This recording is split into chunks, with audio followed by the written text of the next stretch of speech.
Hello বন্ধুরা, আমি মান্টি আর আমার চ্যানেলে সবাইকে স্বাগতম। আজ আমি আরেকটি নতুন রেসিপি নিয়ে চলে এসেছি। সবাই প্লিজ শুরু থেকে শেষ অবধি ভিডিওটি দেখবেন আর ভালো লাগলে নিশ্চয়ই সাবস্ক্রাইব করবেন আর পাশে থাকবেন। আজ আমি আপনাদের শীতল শুটকির রেসিপি করে দেখাবো। তার জন্য নিয়েছি আমি শীতল শুটকি, রসুন, কাঁচা লঙ্কা কুচি, পেঁয়াজ। কড়াইতে তেল দিয়ে দিলাম, পেঁয়াজ কুচি,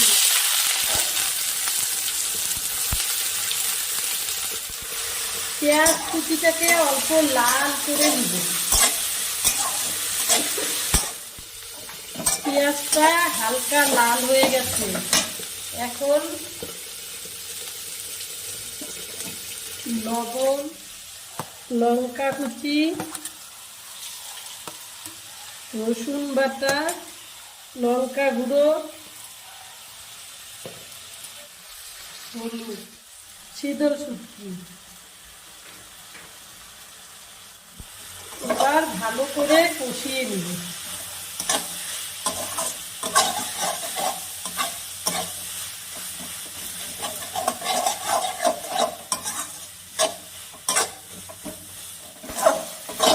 ভালো করে কষানো হয়ে গেছে, এবার জল দিয়ে দিব।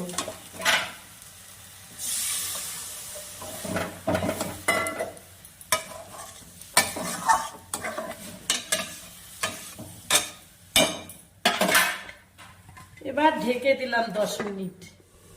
10 মিনিট পরে ঢাকনাটা খুলে দিলাম।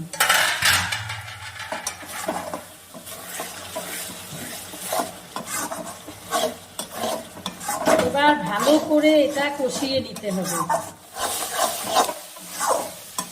এখন শীতল শুটকি তেল ছেড়ে দিয়েছে, শুটকির চাটনিটা হয়ে গেছে।